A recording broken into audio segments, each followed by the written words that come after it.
Welcome to Advent of Tessellations 2024. My name is Madonna Yoder, and you're joining hundreds of folders around the world on this 25-day journey into the infinite world of repeating patterns folded from a single sheet of paper. You'll discover many different twists in this challenge, building up to advanced patterns with hybrid hexagon twists. On day 13 of Advent of Tess, we're folding one of my own designs called Inchworm because it has these 3 rhombus twists stacked up next to each other. And this will be our first pattern this year where we go from a hexagon, in this case an open hexagon twist, directly to a rhombus twist. Up until now we've been going hexagon to triangle. So we'll be working on a 24-fold triangle grid on a hexagon, and let's go ahead and dive in. I'm going to go ahead and mark this side, side A. The other side will be side B. And if you want to have this as your front side, this is your side A, then we want to start by flipping over to side B to fold our open hexagon twist. So for our open hexagon, if you remember, each of those pleats has its mountain fold hitting the corner of the paper, one space above the corner, and the valley fold one spacing past that. So we can bring that fold up and pinch it, and then lay that down on the table, holding it firm while we set up the next pleat and the next. And work our way around. And particularly as we're getting into the 4th and 5th pleats, we might need to lift some parts of the paper from behind so we can finish our puffy hexagon star and get all 6 of these pleats into place. Of course, I don't expect you to be folding at exactly the same speed that I am.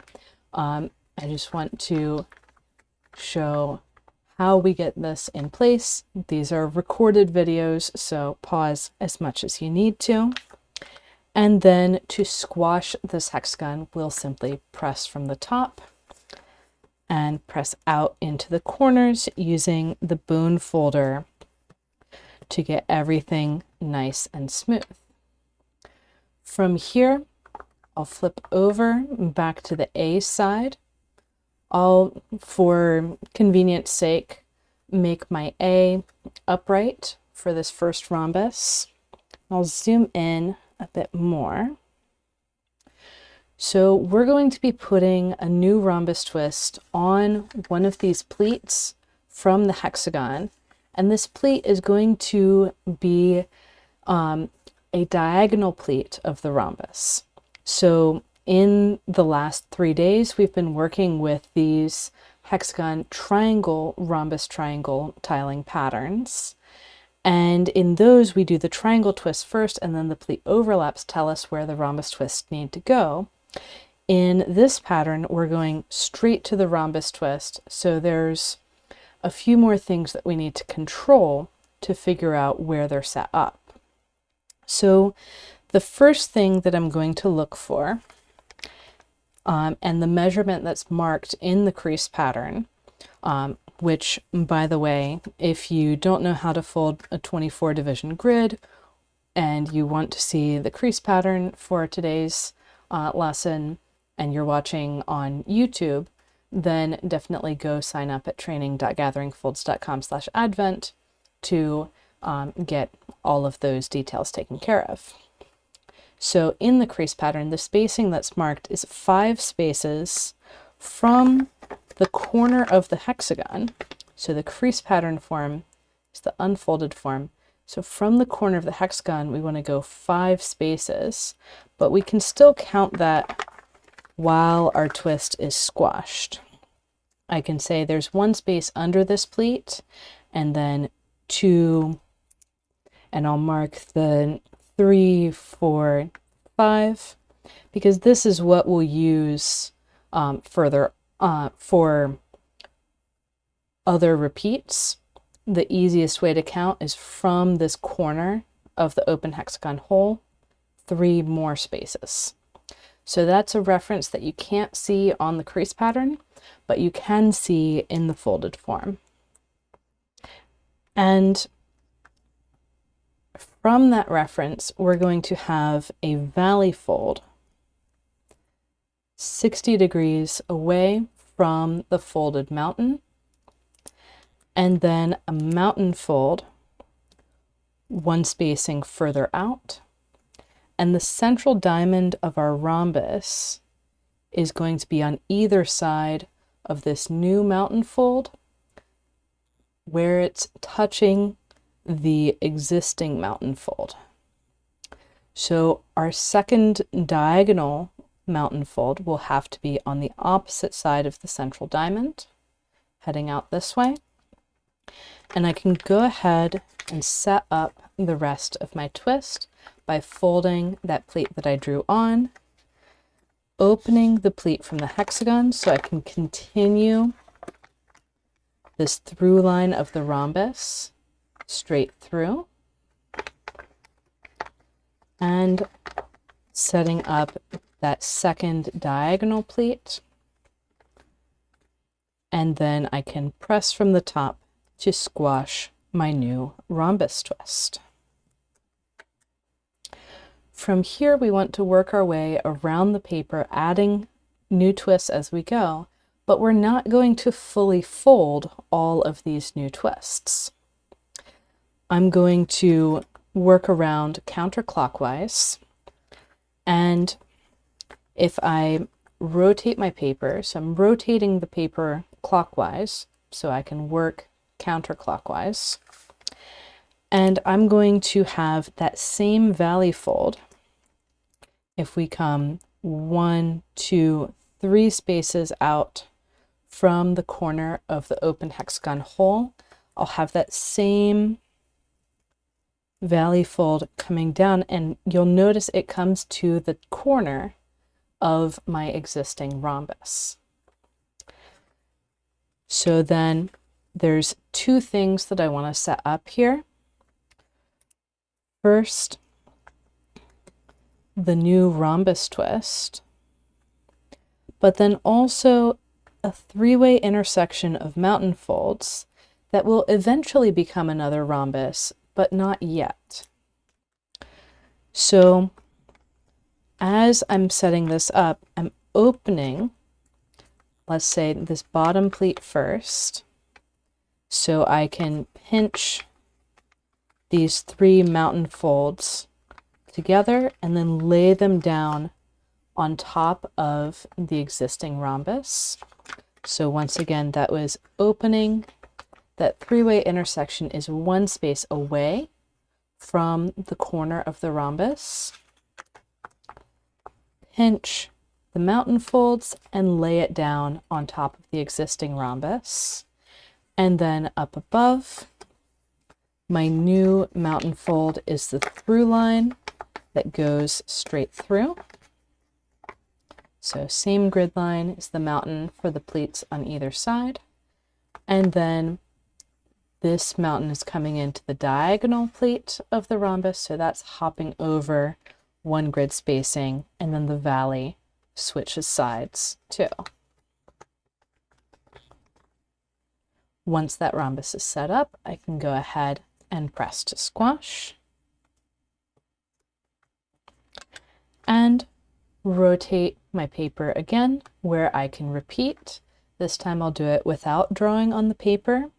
So I'm going to have a valley fold going across from the tip of my last rhombus, my most recent rhombus, and a mountain fold 1 space away from that valley, which is going to form a 3-way intersection that is going to lay down flat on top of my previous rhombus. And this new mountain fold will be the through line of my new closed rhombus twist. And squash, and flatten.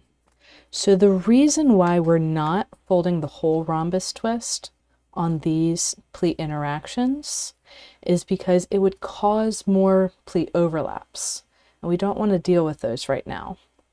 So we're just adding this layer of twists around the center, which is one rhombus for each pleat of the hexagon, plus one three-way intersection for each of the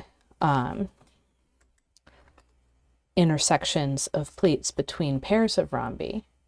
And you might recognize this structure from previous years of Advent of Tess and be thinking, well, shouldn't the rhombus be closer in and shouldn't this be forming a closed triangle? But that's another pattern. That would be lens star. And so repeating once more, I'm able to get my new rhombus in place and my three-way intersection folded over the previous rhombus.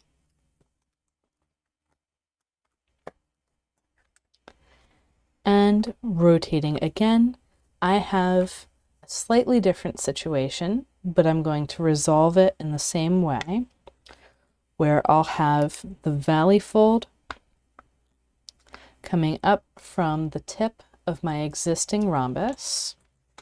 I'll have my three-way intersection of mountains down at that first intersection, and then the through line of my new rhombus twist. I had to open the pleat overlap to get there.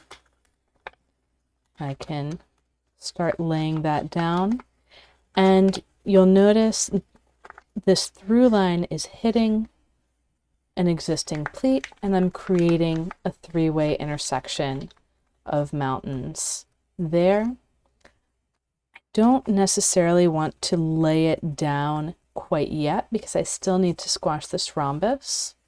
Luckily, this pleat going to my first rhombus can be flipped over without making any new creases inside of this rhombus twist. And so I can use that to squash this latest rhombus twist and then bring that pleat back down to lay the three-way intersection on top.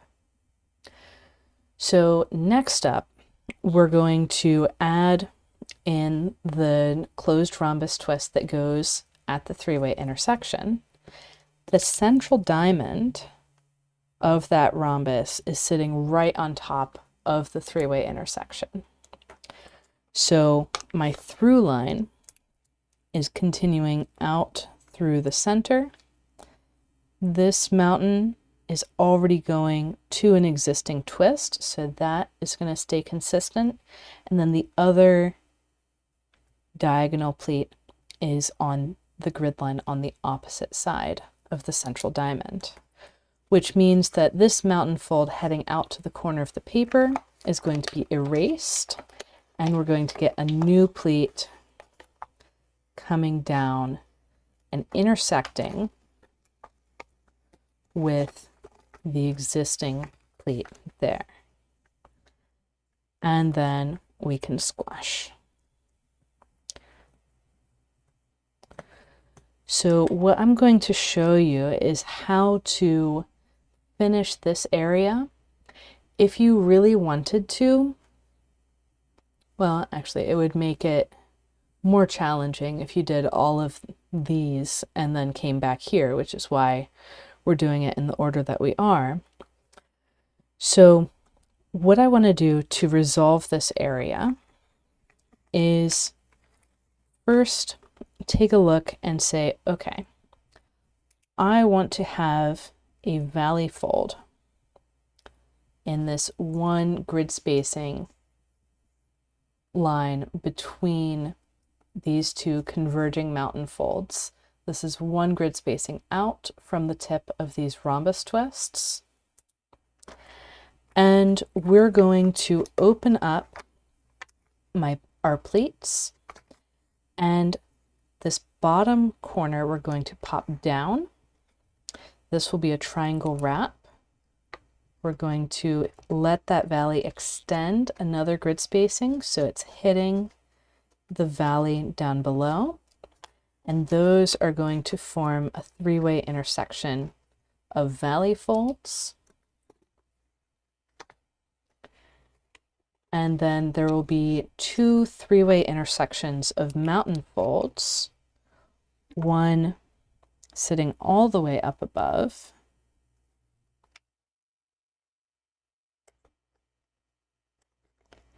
and one offset by one grid spacing from the intersection of valley folds.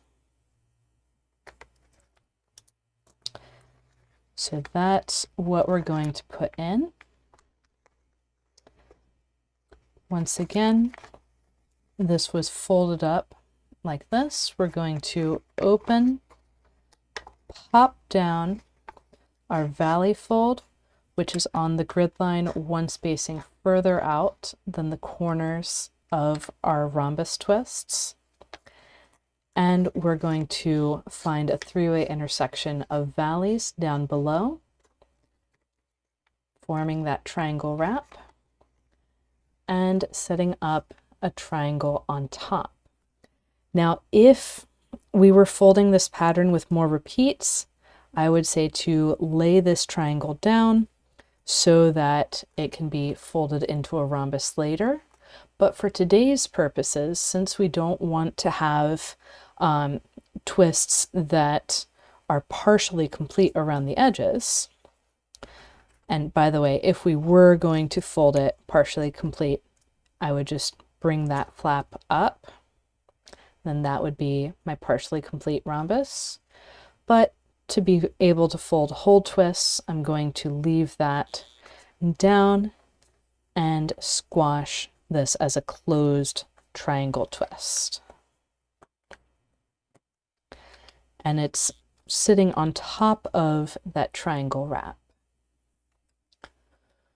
From here, I'm going to grab the triangle wrap and flip the paper over so I can fold that triangle wrap into an open triangle twist. So I'm going to take this existing mountain fold here and move it over one grid spacing to that grid line and put the valley on the far side. So I can shift the mountain over and put the valley on the far side. I've got to be a little extra careful to open stuff up in here, just making sure that I don't have any tangles in the paper. And then squash this open triangle twist. One cue that you can use is that the corner of the open triangle is one space from the edge of the paper. And press to squash. From here, I'm going to flip back to my rhombus side and start folding the rhombus that was set up as a triangle wrap from the next repeat. So we're going to have that through line that continues through our central diamond sitting right on top. And this time it's headed into an area that already has some twists in it. So as I'm setting up this new rhombus twist,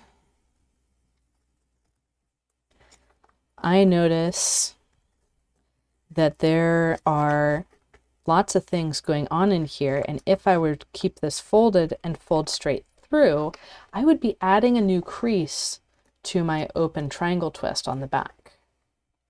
So what I would like to do instead is go ahead and set up the next rhombus twist also. So the through line of this rhombus is also the through line of the next rhombus. And I'm really just taking this little section of paper here and dropping it in to form the corner, or to make this into the closed rhombus, to find that final pleat. And from here I can kind of hold down one, like let one loosen up a little while I squash the other, and then squash the rhombus that's further on the outside. One of the things to notice here is that we see the exact same thing on opposite sides of the middle rhombus, and we see these two fat corners of the rhombus around the open triangle hole. That's what I was saying, where if I was to fold this as a partial rhombus twist, this would be the corner that comes out. So that would be another fat corner of a rhombus around that triangle hole. And that is the structure of the repeating pattern. So 2 of the same around this rhombus, 3 of the same around that triangle, and of course 6 of the same around the hexagon. That's the repeating structure of the pattern as a whole. So from here, there's nothing to take care of on this tiny pleat. So I'm going to move to these converging pleats, where we saw that we need a valley fold on this 1 grid spacing between the mountains. And we're going to extend that valley fold down below, forming a triangle wrap underneath and a 3-way intersection of mountains above. There's also going to be a 3-way intersection of mountains as part of the triangle wrap, sitting right there. And then if we want to have fully complete twists, we'll squash this as a closed triangle twist. Otherwise, we can pull this little flap out from under and squash it as a partial closed rhombus twist. And then flipping over to the opposite side of the paper, I'm going to shift my mountain fold 1 grid spacing up from this triangle wrap and put my valley on the far side. So that's kind of lift the flap, push the existing mountain fold so that the mountain fold is now 1 grid spacing over, and let that fold over onto the valley. Notice that I have this little flap underneath that is expected to be there. And if we look at it, we've got our open triangle twist set up, and we can press to squash.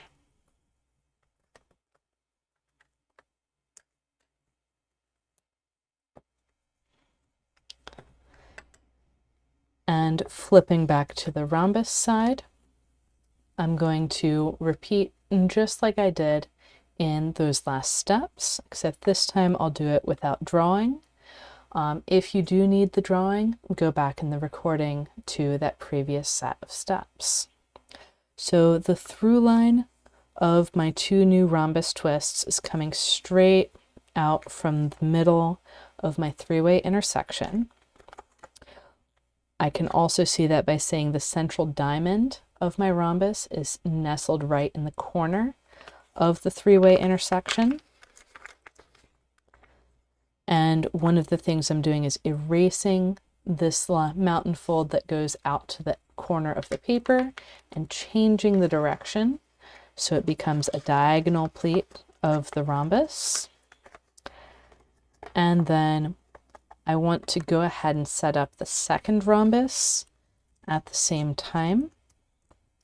because so there is one thing I could do. I could turn this into a compound wrap from this side and then open it up later, but it works just as well to go ahead and set it up as a rhombus and squash. And both of those, like setting it up as a compound wrap and going ahead and finding and squashing the rhombus, are to avoid adding new creases in the open triangle twist behind there.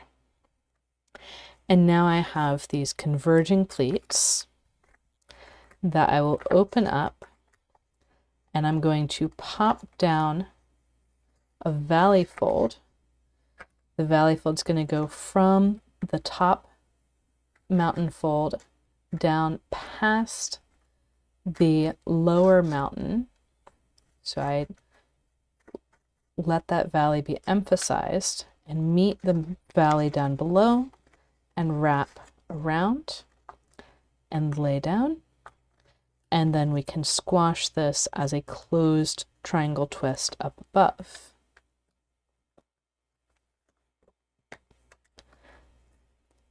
And if I was folding more repeats of this pattern, I would lay this intersection of pleats down as a three-way intersection and come back to it later. Flipping over, I'm going to take that triangle wrap and turn it into an open triangle twist.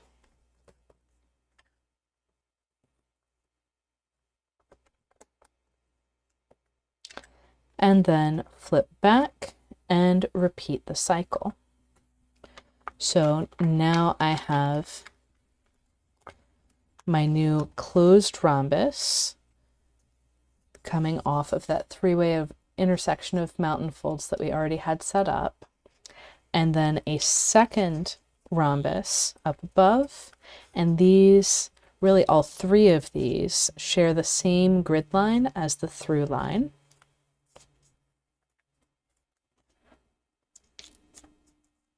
And squash.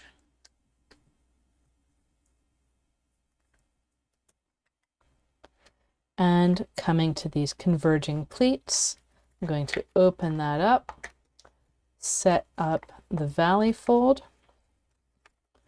So that's tucking under.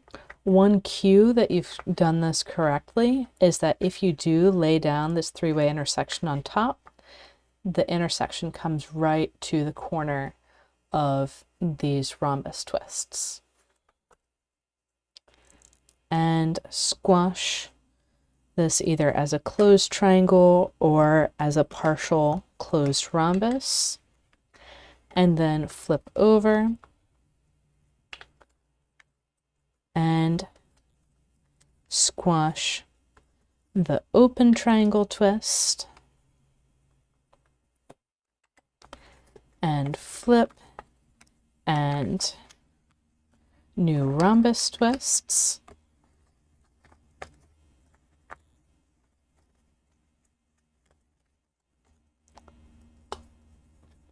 Creating a pleat overlap with those converging pleats.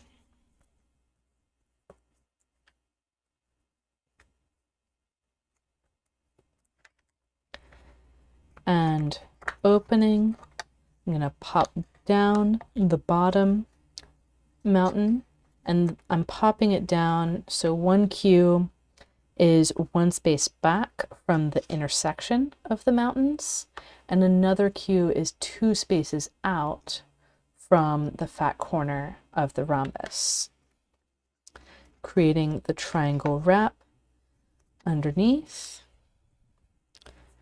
and the closed triangle twist above.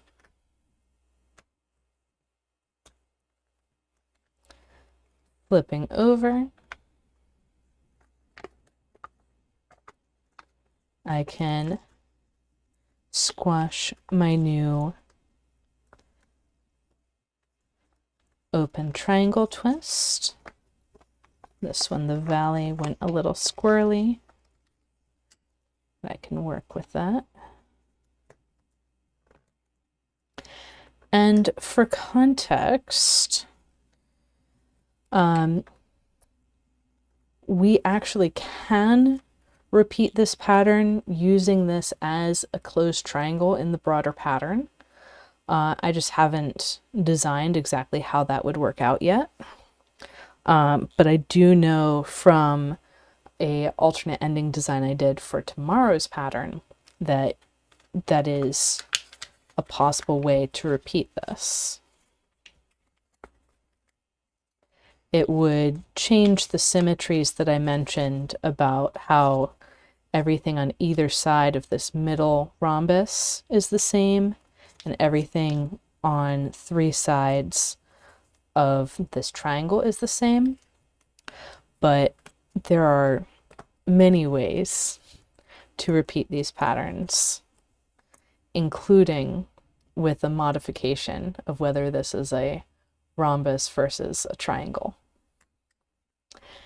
And so now I've worked my way all the way around, and I have another pleat below the converging pleats.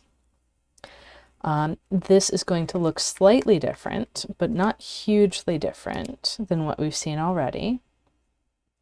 I'm going to have that same valley fold, and here I'll keep the lower pleat folded while I'm setting up the triangle wrap below and the triangle twist above.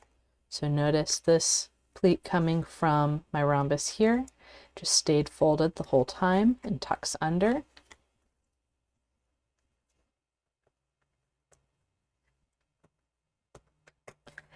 And now when I flip the paper over to squash my open triangle twist, I'm going to want a mountain fold here and a valley fold here. But I don't actually have enough space to just move those and ignore the existing pleat. Like I have paper bound up in here. So what we're going to do is open that pleat and put in a compound wrap. So I'm going to pop the valley down, and where the valley hits this mountain fold that's coming from the rhombus on the other side, the valley is going to bounce. And where the valley hits the existing valley fold, it's going to bounce again. And likewise, the mountain fold is going to follow these bounces of the valley fold, just one grid spacing away. And so then we end up with this zigzag forming the compound wrap. And so we have a three-way intersection of valley folds in here and in there, and a three-way intersection of mountain folds up here and up here. So that's two three-way intersections of mountains and two three-way intersections of valleys. And we can lay all of that down flat. And now we can fold our open triangle twist with its corner projecting one grid spacing out past the pleat that's running under it. Kind of a smooth move for getting this in place in a dense environment. And then when we flip the paper back over, that compound wrap is going to pop.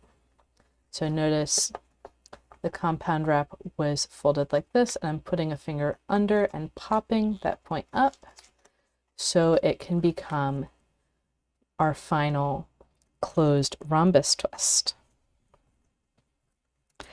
So if you're curious about how this pattern repeats further and what the, I believe, two alternate endings are that I developed for this start, you can check out the Advent of Tess ebook at gatheringfolds.com. And yeah, that is Inchworm. Like I mentioned earlier, the two-fold symmetry is in this middle of the 3 rhombi, and the 3-fold symmetry is in the open triangle twist. And if you wanted, these triangles could be partial rhombus twists to indicate how the symmetry would work in a broader pattern. I encourage you to share what you folded on Instagram, Facebook, Discord, wherever you would like to share it, and tag me at Gathering Folds on Instagram or Facebook so I can see your post, and use hashtag Advent of Tess or Advent of Tess 24 to help other people see what you folded who are also participating in Advent of Tess this year. So that's all for today. Tomorrow, we're going to fold another pattern in the same structure where you have a hexagon that goes straight to rhombus twists, and then the intersection of the pleats from those rhombus twists leads to another rhombus twist. And this one is called Enveloped, and I hope you'll join me for that one tomorrow. So happy folding, and see you later.